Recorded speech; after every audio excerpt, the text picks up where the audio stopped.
Panorama group, जो सोचता है वो करता है। आपके अपने सपनों का आशियाना। नमस्कार, मेरा नाम ज्ञानेश्वर है और आपने देखना शुरू किया है लाइव सिटीज। मेरे साथ रोज की तरह दिल्ली से जुड़ रहे हैं देश के जाने माने सीनियर जर्नलिस्ट अजीत द्विवेदी जी। अजीत जी, प्रधानमंत्री नरेंद्र मोदी बिहार आए और वापस भी चले गए। सौगातें दी हैं उन्होंने बिहार को। कोई 48,500 करोड़ रुपए की घोषणाओं योजनाओं का उन्होंने शिलान्यास और लोकार्पण किया। जब कोई बड़ा आता है तो सौगात देता ही है। मुख्यमंत्री नीतीश कुमार भी जब कभी जिले में जाते हैं तो सौगात लेकर ही जाते हैं।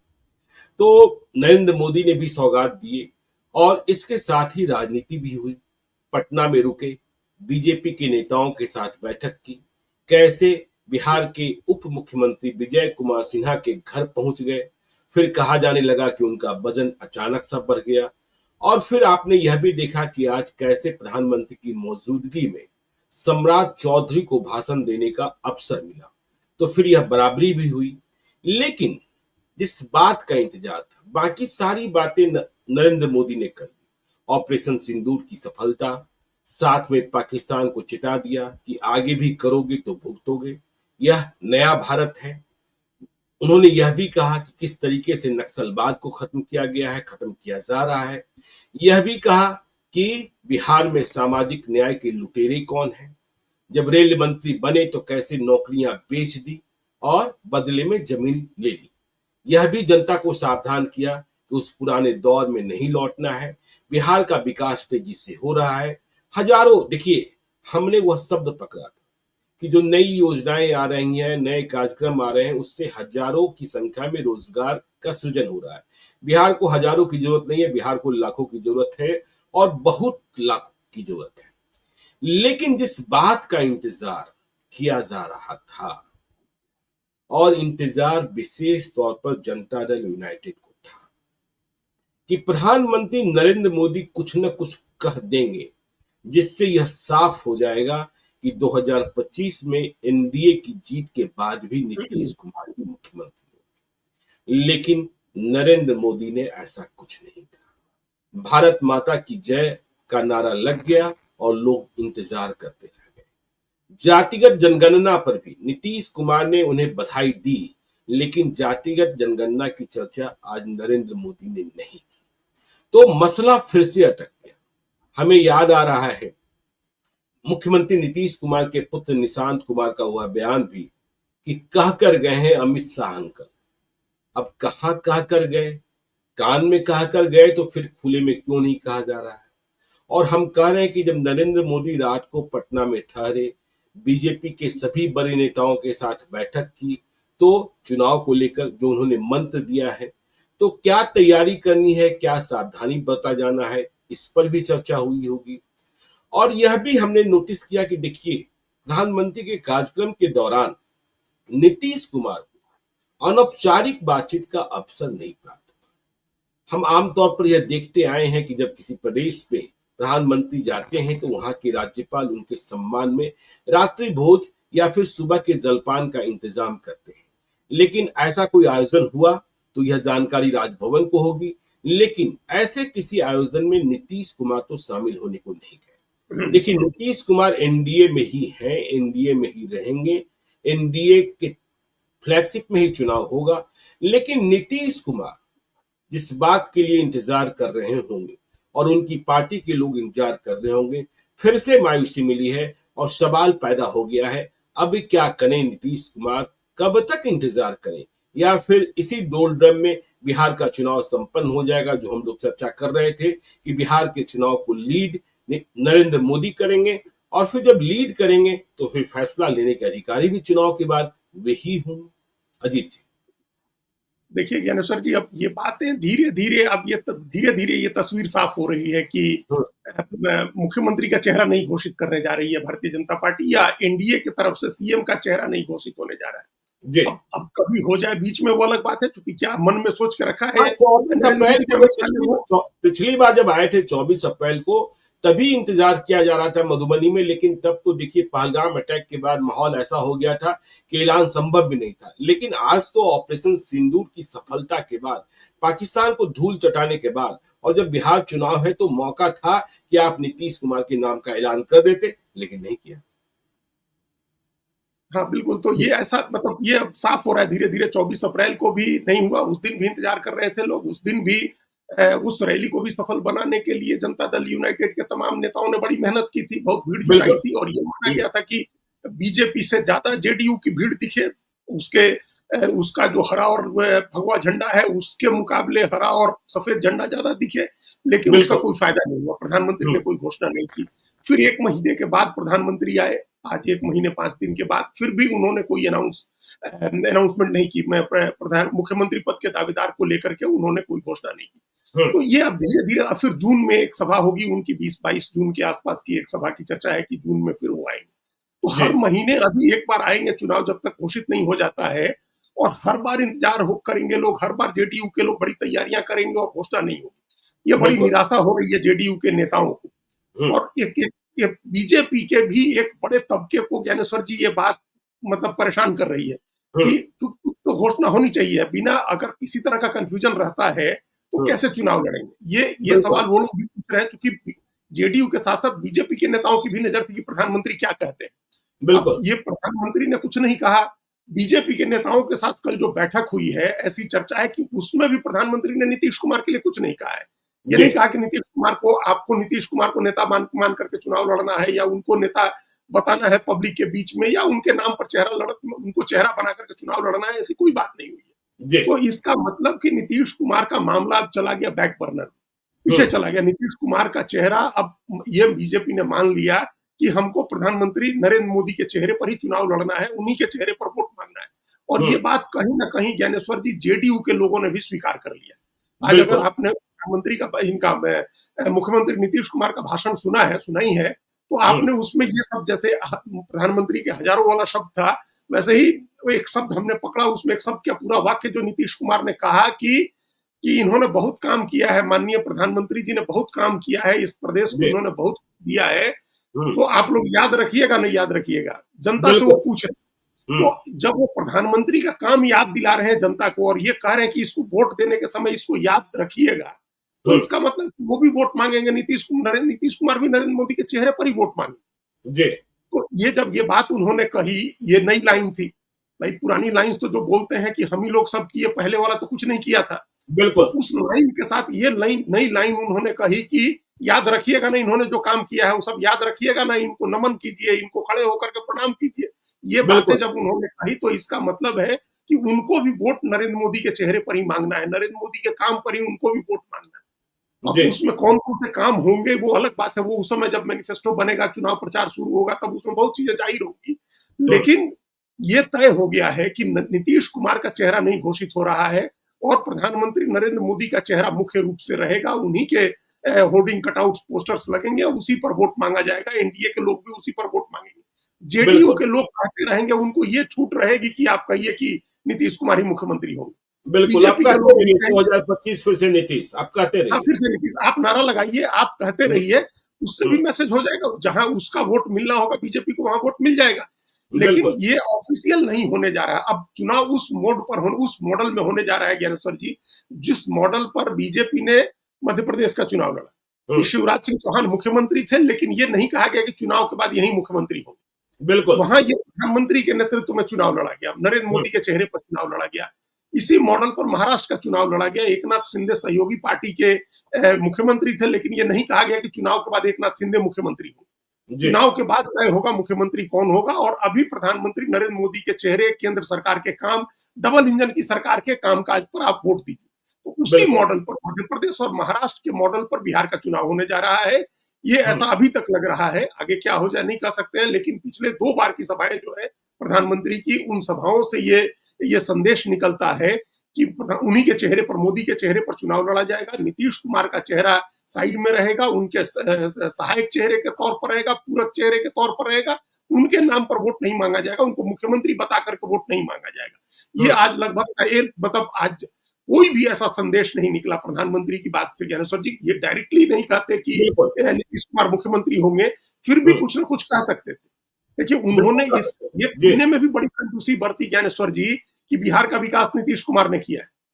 उन्होंने ये कहने में भी कंजूसी बरती इसमें क्या, इसमें तो कंजूसी नहीं बरतनी चाहिए थी ना कि 20 साल में नीतीश कुमार के राजकाज में उनकी देखरेख में बिहार ने बहुत तरक्की की है, ये कहने में तो कुछ नहीं जा रहा था। बिल्कुल। लेकिन इसमें भी प्रधानमंत्री ने कंजूसी बरती और वो बार-बार अपनी सरकार के, केंद्र सरकार के कामकाज के बारे में बताते रहे, केंद्र सरकार की उपलब्धियों के बारे में बताते रहे। पाकिस्तान को लेकर के उन्होंने जिस तरह का भाषण ऑपरेशन सिंदूर को लेकर के दिया, और जिसकी बात हम लोग हमेशा पहले दिन से कर रहे हैं, 24 अप्रैल की कार्यक्रम से कह रहे हैं कि आगे जो भी कार्रवाई होगी उसको प्रधानमंत्री के मधुबनी के भाषण से जोड़ा जाएगा। तो आज प्रधानमंत्री ने जोड़ा उसको कि हम यहीं से संकल्प लेकर के गए थे और अपना वादा पूरा करके हम आए हैं आज आपके बीच। बिल्कुल। ये ऐसा लग रहा है कि जैसे समूचा जो सेना का जो अभियान था, ऑपरेशन सिंदूर था, वो प्रधानमंत्री का ये वादा पूरा करने के लिए था जो वादा वो मधुबनी में करके गए। तो इन चीजों पर फोकस रहा, कितना उन्होंने दिया इस पर फोकस रहा। और एक और बात हम फिर आप आइएगा उसमें कि सम्राट चौधरी का भी जो भाषण हुआ, उस भाषण का भी सारा थ्रस्ट इस बात पर था कि केंद्र सरकार बहुत कुछ दे रही है। उन्होंने माननीय मुख्यमंत्री नीतीश कुमार का नाम लिया, लेकिन उनका ये कहा हुआ मार्के की बात थी कि हम झोला लेकर के जाते हैं तो केंद्र सरकार से बोरा भर के पैसा मिलता है बिहार के लिए। तो केंद्र सरकार कर रही है, केंद्र ने दिया है, केंद्र ने, और उन्होंने गिनाया कि प्रधानमंत्री की 50वीं यात्रा है, किस यात्रा में उन्होंने कितने हजार करोड़ के प्रोजेक्ट दिए। तो ये सारा फोकस जो था प्रधानमंत्री का भी और उप मुख्यमंत्री सम्राट चौधरी का भी इस बात पर था कि केंद्र ने बिहार के विकास के लिए बहुत योगदान दिया है, केंद्र ने बहुत मदद की है, केंद्र ने खजाना खोला है। 20 साल में नीतीश कुमार ने जंगल राज से बिहार को निकाला है, ये कहने में दोनों ने कंजूसी बरती। नहीं, चलिए देखिए, कंजूसी बरती, लेकिन अब सवाल यह पैदा होता है कि जब नरेंद्र मोदी ऐलान नहीं करेंगे, नीतीश कुमार मुख्यमंत्री घोषित नहीं किए जाएंगे, तो इसका नफा नुकसान बिहार विधानसभा चुनाव के परिप्रेक्ष्य में क्या देखते हैं? क्या नीतीश कुमार को बिना मुख्यमंत्री घोषित किए भाजपा इस तरीके से तैयार है कि वह 2010 जैसा प्रदर्शन दोहरा सकती है? क्योंकि एनडीए कह रहा है कि हमें तो 2025 में 225 प्लस हासिल करना है, तो नीतीश कुमार का नाम घोषित नहीं होगा। नाम क्यों नहीं घोषित होगा, इसके पीछे कई वजह हो सकती है, लेकिन बिना नेता के, क्योंकि नरेंद्र मोदी तो बिहार के मुख्यमंत्री बनने आ नहीं रहे हैं, ऐसे में जो यहाँ का सामाजिक संतुलन है और जिस तरीके से जातीय गणित है, क्या उसमें छेड़छाड़ हो सकता है? ये असमंजस की स्थिति, उहापोह की स्थिति, ये बड़ा सवाल पैदा हो जाता है। बिल्कुल ज्ञानेश्वर जी, ये बड़ा सवाल हो जाएगा। अब इसके बाद आज की जो सभा हुई प्रधानमंत्री की, बल्कि 2 दिन की जो सभा हुई, और देखिए हम लोग ये बात कर रहे हैं कि प्रधानमंत्री ने कल इंटरनल जो अपनी बैठक की है विधायकों के साथ, सांसदों के साथ, पार्टी पदाधिकारियों के साथ, उसमें नीतीश कुमार को मुख्यमंत्री बनाने को लेकर के कोई बात नहीं हुई। मतलब एनडीए को साथ लड़ना है, जेडीयू भी साथ रहेगी, ये सारी बातें हुई हैं। तो इस बात की सूचना तो नीतीश कुमार को भी होगी, जेडीयू के लोगों को भी हो ही गई होगी कि भाई ये बात इंटरनल बातचीत में भी ये बात नहीं तय हो रही है कि मुख्यमंत्री बनाना है नीतीश कुमार को। तो इसके बाद नीतीश कुमार और उनकी पार्टी की क्या प्रतिक्रिया होती है, इस पर बहुत कुछ निर्भर करेगा। आपने जो सवाल पूछा उसका जवाब बहुत कुछ इस पर निर्भर करेगा कि नीतीश कुमार का क्या स्टैंड होता है। देखिए, आपने पहले कह दिया और हम भी उस बात को दोहरा रहे हैं कि नीतीश कुमार कहीं नहीं जा रहे हैं एनडीए छोड़ करके, अभी एनडीए में ही रहेंगे और एनडीए में ही रह के चुनाव लड़ेगी उनकी पार्टी। उस पर क्या टेंट्रम दिखाते हैं ये लोग, किस तरह से दबाव बीजेपी के ऊपर बनाने की कोशिश करते हैं, इस पर बहुत कुछ निर्भर करेगा। अब नीतीश कुमार का चेहरा अगर नहीं आता है मुख्यमंत्री पद के लिए ज्ञानेश्वर जी, तो उसको साधने के लिए आज एक दाव चला प्रधानमंत्री ने, मतलब बीजेपी ने प्लान करके किया होगा। कल खुली जीप पर प्रधानमंत्री नहीं निकले, आज खुली जीप पर निकले, छोटी सी यात्रा हुई खुली गाड़ी में। उनकी एक तरफ नीतीश कुमार थे, दूसरी तरफ सम्राट चौधरी थे। दूसरे मंच पर प्रधानमंत्री के बैठने के बाद, आमतौर पर सारे भाषण प्रधानमंत्री के बैठने से पहले करा लिए जाते हैं, प्रधानमंत्री के बैठने के बाद सिर्फ मुख्यमंत्री का भाषण होता है, फिर प्रधानमंत्री का होता है। आज सम्राट चौधरी का भी भाषण हुआ, तो एक महत्व सम्राट चौधरी को जो दिया गया वो ये उसका संकेत ये है कि गैर यादव पिछड़ा, जिसमें सबसे बड़ा जो वोट है वो लौकुश मतलब कोयरी कुर्मी धानुक का है, उसमें अगर नीतीश कुमार नहीं आते हैं तो सम्राट चौधरी है। ये एक मैसेज दिया है। तो जो आपने कहा ना कि जाति का समीकरण क्या छिन्न भिन्न होगा, तो जाति का मूल समीकरण जो नीतीश कुमार साधते हैं वो समीकरण जो है वो लौकुश का है, कोयरी कुर्मी धानुक का है, 9-10% वोट का है। तो वो सम्राट चौधरी के जरिए साधने का एक मैसेज दिया गया। बाकी जो जाति का वोट है, उस वोट के लिए बीजेपी को अपने ऊपर भरोसा है। देखिए, कल वो विजय सिन्हा के यहाँ चले गए, पता नहीं प्लान सब पहले से था कि नहीं था प्लान। ये अब कई लोग ये भी कह रहे हैं कि कोई प्लान नहीं था, प्रधानमंत्री के जाने का प्लान नहीं था। यहाँ तक भी लोग कह रहे हैं कि जो कार्यक्रम हुआ उस कार्यक्रम का भी प्लान नहीं था। क्योंकि जब हम्म, तिलक तिलक समारोह हो गया तो उसके बाद एंगेजमेंट उसके थोड़ा बाद होता है, बिल्कुल बिल्कुल रिंग सेरेमनी तो पहले होती है, तिलक फलदान जी उसके बाद होता है। तो हम्म, तब भी रिंग सेरेमनी की गई और प्रधानमंत्री गए। तो सवर्णों में, खासतौर से भूमिहारों में एक मैसेज देना था प्रधानमंत्री को, जो वहां किया। आज लौ कुश समीकरण का उन्होंने एक मैसेज किया। और अति बिल्कुल पिछड़ा, हम लोग कई बार बड़े विस्तार से आंकड़ों से बात कर चुके हैं कि अति पिछड़ा भारतीय जनता पार्टी का कोर वोटर है। जी तो ये कहीं ना कहीं अब ज्ञानेश्वर जी लग रहा है कि भारतीय जनता पार्टी ने अपना समीकरण बना लिया है वोट का, और उसको बिल्कुल लग रहा है कि हमको नीतीश कुमार के ऊपर निर्भर रहने की जरूरत नहीं है, अपनी निर्भरता धीरे धीरे कम करनी है। तो जी लौ कुश कानू का समीकरण, जो 9-10% वोट का गैर यादव पिछड़ा वोट का समीकरण है, वो सध रहा है सम्राट चौधरी से। अगला समीकरण सध रहा है बाकी अपने जो गिरिराज सिंह नहीं हो या और भी विजय कोशिशें देखिए ना हो। अजीत जी, और भी कोशिशें कई महीनों से फाइल बंद थी, संचिका पर धूल जमी हुई हाँ, थी आयोग और बोर्ड के गठन का। प्रधानमंत्री के ठीक आने के पहले अल्पसंख्यक आयोग का गठन किया गया, उसमें गुलाम बिल्कुल। रसूल बलियाबी बनाए गए ये अभी अध्यक्ष। होगा। तो खैर वह जेडीयू को ही साधना है, मुसलमानों की हाँ, वोट बैंक को। लेकिन महाचंद्र प्रसाद सिंह को, बीजेपी के नेता को बना दिया गया सवन आयोग का अध्यक्ष। वह बिल्कुल। 2019 से इंतजार कर रहे थे कि मुझे कुछ मिलेगा, क्योंकि हुँ, वह, आपको याद होगा कि अमित शाह ने कैसे सीपी ठाकुर, महाचंद्र प्रसाद सिंह, बिल्कुल। सच्चिदानंद राय जैसे तमाम नेताओं को बुलाया था।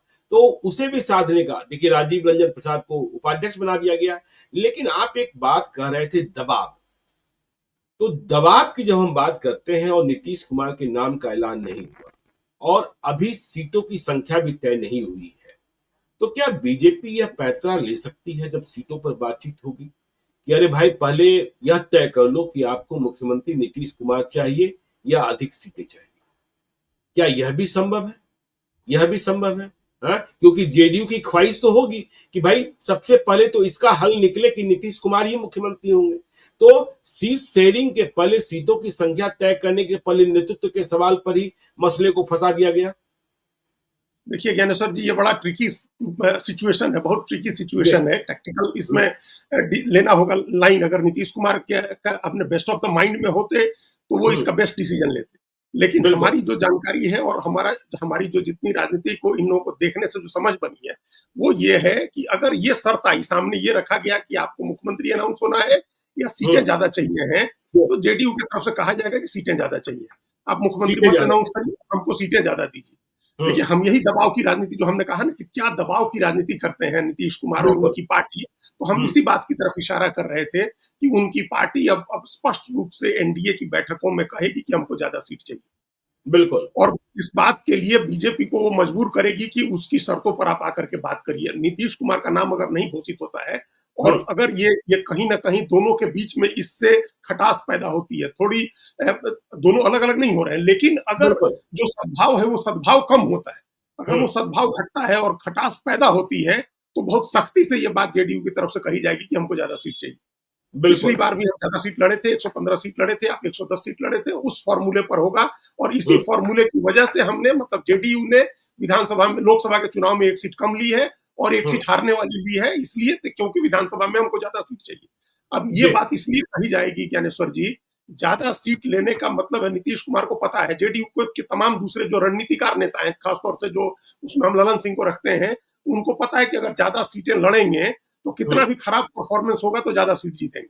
और जब बिल्कुल ज्यादा सीट जीत लेंगे और हम्म, अलायंस हंग हो जाएगा, अलायंस में बिना जेडीयू के सरकार नहीं बनेगी किसी के तरफ से, तो जी अपने आप नीतीश कुमार को मुख्यमंत्री बनाया जाएगा, फिर कोई चारा नहीं रह जाएगा। तो बिल्कुल इसलिए ये दबाव का, जो हम जिस दबाव की बात कर रहे थे, वो दबाव यही है। अब हम्म, जेडीयू ये कहेगी कि हमको ज्यादा सीट दो तो अलायंस फाइनल होगा, सीट बंटवारा करिए, ज्यादा सीट दीजिए, तभी अलायंस हम्म, फाइनल होगा। मुख्यमंत्री जी की घोषणा आप नहीं करते हैं तो मत करिए, हम्म, अपने आप जेडीयू प्रचार कर लेगी कि नीतीश कुमार मुख्यमंत्री है। आप हम्म, सीटें अगर ज्यादा दे देंगे तो जेडीयू के इस प्रचार को अपने आप बल मिल जाएगा कि मुख्यमंत्री नीतीश कुमार है, अगला बिल्कुल मुख्यमंत्री नीतीश कुमार है। उसके बाद रहा सहा काम अपोजिशन की पार्टीज कर देंगी, क्योंकि जब जब ज्यादा सीटें जेडीयू लड़ेगी और नीतीश कुमार का नेतृत्व दिखेगा, तो तेजस्वी का हमला भी नीतीश कुमार पर होगा, प्रशांत किशोर का हमला भी नीतीश कुमार पर होगा, तो बिल्कुल। सबकी लड़ाई नीतीश कुमार से होगी। तो लेकिन इसके अगर साथ अगर यह भी लेकिन इसके साथ तो यह भी होगा ना कि जब नाम का ऐलान नहीं होगा, तो तेजस्वी यादव और प्रशांत किशोर, तेजस्वी यादव मूल रूप से पिछड़े जो मतदाता हैं उन्हें गोलबंद करने के लिए कहेंगे कि देखो बिल्कुल पहले बिल्कुल ही करेंगे। नीतीश कुमार को धक्का मार दिया गया, हाँ, उन्हें मुख्यमंत्री बनाने की गारंटी नहीं है, वहां विजय कुमार सिन्हा और महाचंद्र प्रसाद सिंह जैसे लोगों को तवज्जो मिल रहा है। और प्रशांत किशोर तो पहले से ही कह रहे हैं कि कुछ भी हो जाए 2025 में नीतीश कुमार को मुख्यमंत्री नहीं बनना है, तो उन्हें भी कहने का मौका मिल जाएगा कि हमने तो पहले ही कहा था कि उन्हें नहीं बनना है, देखो इन्होंने तो नाम का ही ऐलान नहीं किया। हाँ, तो अगर ये बात कही जाएगी और इसका फायदा सबसे मेजर बेनिफिशियरी तेजस्वी यादव हो सकते हैं। हम लोग जिस पर पहले से कई बार इस बात की चर्चा कर चुके हैं कि अगर नीतीश का सूरज अस्त हो रहा है, अगर उनका नेतृत्व समाप्त हो रहा है बिहार के, तो बिहार के पिछड़ों में, अति पिछड़ों में भी एक स्वाभाविक नेता के तौर पर मैसेज जाएगा तेजस्वी यादव का। लेकिन अगर अगर अगर जेडीयू ज्यादा सीटें लेने में कामयाब हो जाती है, 2-4-5 सीटें भी ज्यादा लेने में कामयाब हो जाती है, तो जेडीयू इस प्रचार को फेल कर सकती है कि ज्यादा सीटें हम लड़ रहे हैं तो मुख्यमंत्री किसी और का कैसे बनेगा। ये प्रचार होगा कि अगर ज्यादा सीटें हम लड़ रहे हैं तो हमारा मुख्यमंत्री का दावेदार होगा, स्वाभाविक रूप से नीतीश कुमार दावेदार है, स्वाभाविक रूप से वो नारा सारा चलेगा।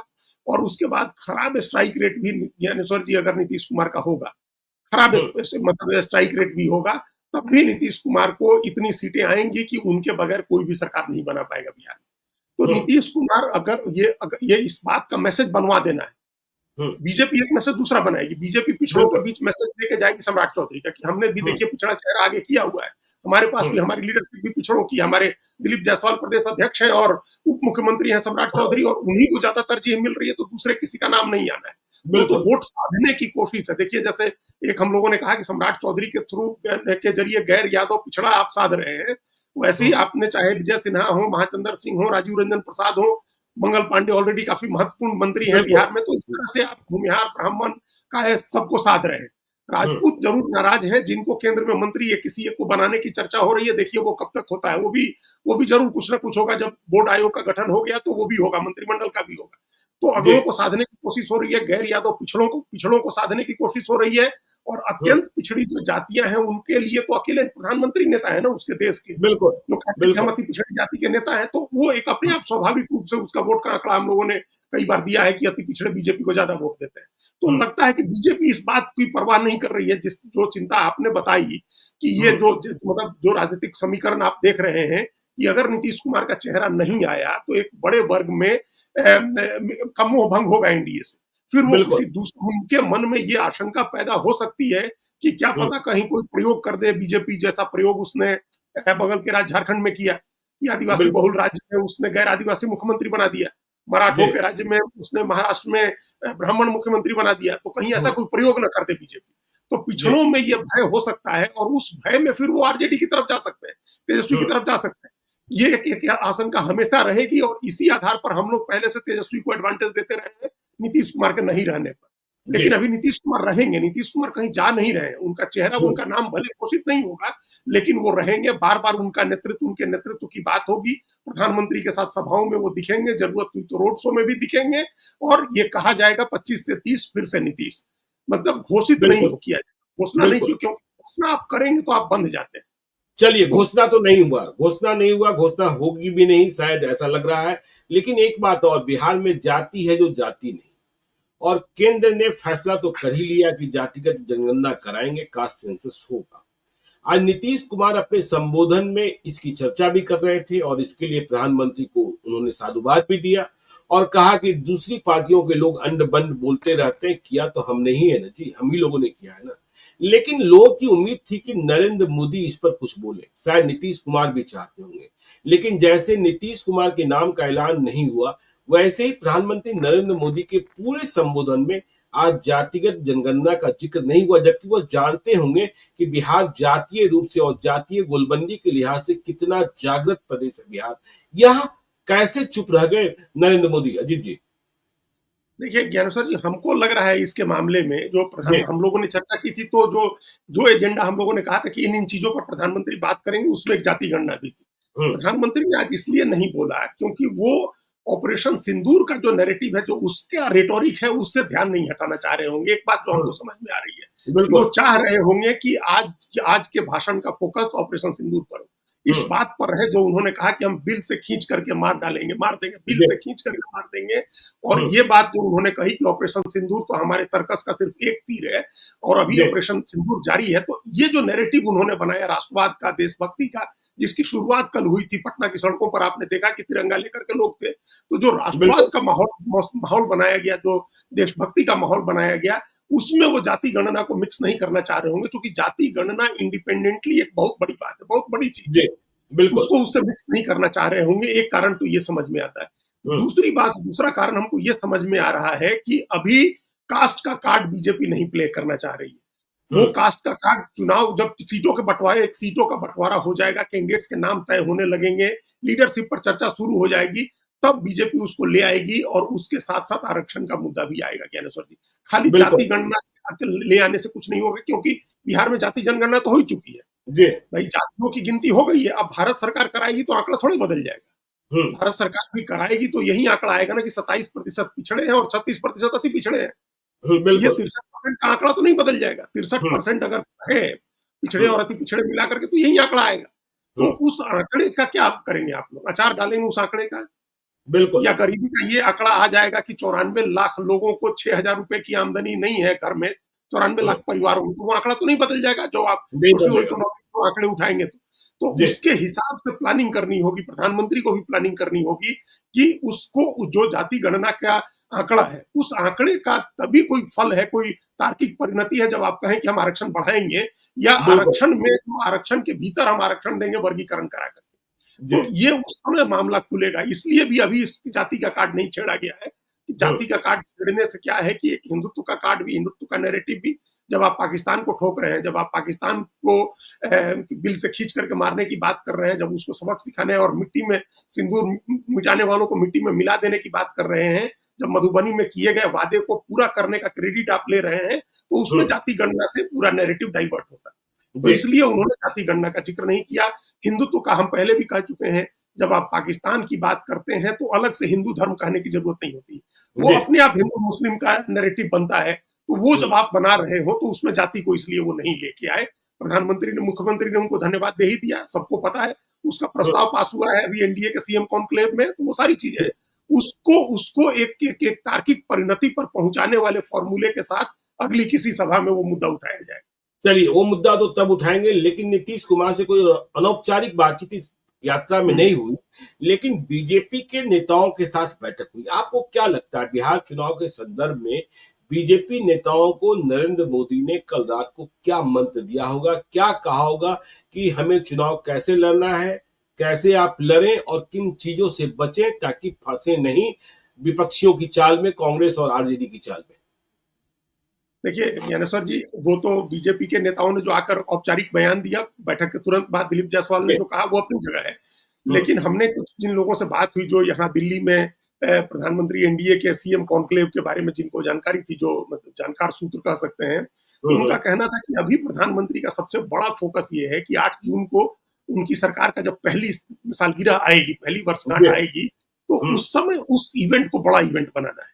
एक तो अच्छा। ये उनका कंसर्न है कि 1 साल हम्म, पूरा होने के इवेंट को बड़ा इवेंट बनाना है। हम्म, दूसरा, ऑपरेशन सिंदूर को किसी तरह से लोगों की साइकी में बिठाना है, खासतौर से महिलाओं की साइकी में। तो जी। ये 2 चीजें तो उन्होंने जरूर ही कही होंगी कि हम्म, आप 1 साल पूरा होने की योजना बनाइए। 1 साल सरकार के 1 साल पूरा होने के मौके पर जिले में, प्रखंड में और किस लेवल पर आप क्या कार्यक्रम कर सकते हैं वो करिए। ऑपरेशन सिंदूर को आप घर-घर कैसे पहुंचाएंगे कि भारतीय सेना का जो शौर्य है और महिलाओं का सिंदूर जिन लोगों ने मिटाया उनको किस तरह से मोदी ने मिटा दिया, इस बात को कैसे पहुंचाएंगे ताकि बिल्कुल। महिलाओं की साइकी को प्रभावित किया जाए। ये 2 चीजें उन्होंने निश्चित हम्म, रूप से कही हो। तीसरी चीज एक जो उन्होंने बार-बार वो कह रहे हैं इन जो नेताओं के साथ बातचीत में, वो संगठन को लेकर के कहते हैं कि संगठन को जी। आप मजबूत करिए, बूथ स्तर पर जाकर के आप काम करिए। तो हम्म, बीजेपी ऐसी पार्टी है जिसकी बूथ कमेटी बनी हुई है। उस बूथ कमेटी के लोगों को एंगेज करना है, जो अमित शाह पहले खुद करते थे, अब उन्होंने छोड़ दिया बिल्कुल। है। अब हम्म, कोई और एंगेज करेगा, बूथ कमेटी उनको एंगेज करेगी। ये बात उन्होंने कही है। तीसरी, हम्म, चौथी रणनीति जो है, चौथी बात ये है जो ढके छिपे शब्दों में लोग इधर-उधर से कह रहे हैं, वो रणनीति ये है कि नीतीश कुमार की पार्टी के साथ किस तरह से ग्राउंड लेवल पर कोऑर्डिनेशन रखना है, और ये बात कि कैसे ये मैसेज नहीं है कि कोई मैसेज ना हो कि कोई खटराग है, कोई खटास है दोनों के बीच में। जी, बिल्कुल। इसको कैसे हम्म, दूर करेंगे? मतलब हम्म, ये उन्होंने कहा नहीं कि हम नीतीश कुमार का नाम नहीं घोषित करने जा रहे हैं, हम्म, लेकिन मैसेज ये था कि अगर नाम नहीं घोषित होता है, तो जी। फिर अलायंस के भीतर जेडीयू को लेकर के उनके नेता कैसे प्रतिक्रिया देंगे, उस पर जनता के बीच में कैसे जवाब देना है। और हम्म, एक और बात ये कही कि बाकी जो अपने सहयोगी हैं, जो बीजेपी के कोर सहयोगी हैं, चिराग पासवान और जीतन राम मांझी, उपेंद्र कुशवाहा, इनके साथ किस तरह से कोऑर्डिनेशन अपना बनाना है, ये बिल्कुल। बात भी उन्होंने जरूर निश्चित रूप से वहां कही है। बाकी हम्म, ये भी कहा जा रहा है कि सीटों के बारे में भी प्रधानमंत्री ने कुछ फीडबैक ली है, विधायकों के बारे में फीडबैक ली है कि क्या टिकट काटने का क्या है, या किस जिले में हमारा परफॉर्मेंस क्या है, जहां खराब परफॉर्मेंस हुआ था वहां कैसे हम लोग बेटर कर सकते हैं, जिन बिल्कुल, लोकसभा बिल्कुल। में हारे हैं वहां विधानसभा में किस तरह से हम लोग टिकट बांटे। और राष्ट्रीय जनता दल का जो ये दाव है कि हम कुशवाहा खड़ा कर देंगे, हम फॉरवर्ड खड़ा कर देंगे, हम बनिया खड़ा कर देंगे, उसकी क्या जी। काट हो सकती है, इन सब चीजों पर भी प्रधानमंत्री ने अपनी अपनी पार्टी के लोगों के साथ बात कर ली है। हालांकि ये ज्ञानेश्वर जी, अच्छा होता कि ये सारी बातें एनडीए के फोरम में होती, मतलब बिल्कुल। एक बैठक वो एनडीए की भी कर सकते थे, हम्म, कोई ऐसी बात नहीं थी। वो एक जैसे बीजेपी के नेताओं के साथ बैठक की, वैसे एक एनडीए की भी बैठक कर सकते थे, जिसमें हम्म, चिराग पासवान के भी लोग होते, वो भी चिराग पासवान भी होते, जीतन राम मांझी भी होते, उपेंद्र कुशवाहा भी होते और नीतीश बिल्कुल। कुमार भी होते, एनडीए की भी एक मीटिंग कर सकते थे। हम्म, लेकिन एनडीए की कोई मीटिंग नहीं हुई। जो बातें उन्होंने बीजेपी के नेताओं से कही है, ये इसमें ज्यादातर बातें ऐसी है जो एनडीए के फोरम पर बात होनी चाहिए, क्योंकि जी। चुनाव अगर एनडीए के तौर पर लड़ना है तो उस कोऑर्डिनेशन के लिए बात होनी चाहिए थी, जो नहीं हुई है। और एक इनफॉर्मल अगर बातचीत होती, ज्ञानेश्वर जी, देखिए ये बड़ी जरूरी बात है, मतलब जो अब नीतीश कुमार की मुलाकात प्रधानमंत्री से सार्वजनिक जगहों पर ही हुई। अब जहां वो बिल्कुल। फीता खोला जा रहा था वहां हम लोगों ने देखा कितना ऑकवर्ड हम्म, सिचुएशन था, नीतीश कुमार के पास करने को कुछ नहीं था, वो अपना जी। हाथ इधर उधर हिला रहे थे। आज भी मंच पर वो बात की है, कोई सम्राट चौधरी जितनी देर भाषण देते रहे उतनी देर में दसों बार उन्होंने उनके हाथ जोड़ करके नीतीश कुमार कुछ कुछ हम्म, कह रहे थे प्रधानमंत्री से, दोनों के बीच में एक बिल्कुल। डिस्कशन हो रहा था, क्या बात हो हम्म, रही थी वो अलग बात है। हम्म, लेकिन वहां कोई ऐसी बात नहीं कर सकता ना, कोई गोपनीय राजनीतिक बात, चूंकि पीछे सब लोग बैठे हुए हैं, आगे सब लोग बैठे हुए हैं, वो जी। नहीं हो सकता। तो और वैसी गंभीर बात करने के लिए नीतीश कुमार के साथ कोई और होना चाहिए था, जिसके पास डाटा आंकड़ा हो, तो वो एक बिल्कुल, अगर करते, कहीं इनफॉर्मल बातचीत का एक मौका मिलता दोनों के बीच में। चूंकि हम इसलिए कह रहे हैं ज्ञानेश्वर जी कि नीतीश कुमार तो अब दिल्ली आते नहीं है प्रधानमंत्री से मिलने, बिल्कुल, बिल्कुल। प्रधानमंत्री गए थे तो वहां एक बातचीत हो जाती तो जी। उसका एक अलग मैसेज जाता, दूसरे हम्म, मतलब आपका जो वोटर है, आपका काडर है, उसके बीच एक मैसेज जाता, जो नहीं हुआ है। ये हम्म। बेहतर कोऑर्डिनेशन के लिए जरूरी होगा, आगे करना होगा इसे। चलिए, तो देखिए आगे करना होगा, नीतीश कुमार के नाम का इंतजार नहीं हुआ है। अब जेडीयू की क्या प्रतिक्रिया सामने आती है, छुपी हुई प्रतिक्रिया और जो प्रकट होती है, दोनों को देखना होगा और इसके बाद बिहार की सियासत आगे किस रूप में बढ़ेगी यह भी हम देखेंगे और आपको बताएंगे। आप देखते रहिए लाइव सिटीज को। यदि अब तक आपने हमारे यूट्यूब चैनल लाइव सिटी को सब्सक्राइब नहीं किया है तो जरूर कर लीजिएगा, और यदि इस वीडियो को आप फेसबुक पेज के माध्यम से देखिएगा, पेज को लाइक कीजिएगा, हैंडल एक्स पर भी हमें फॉलो कीजिए। धन्यवाद।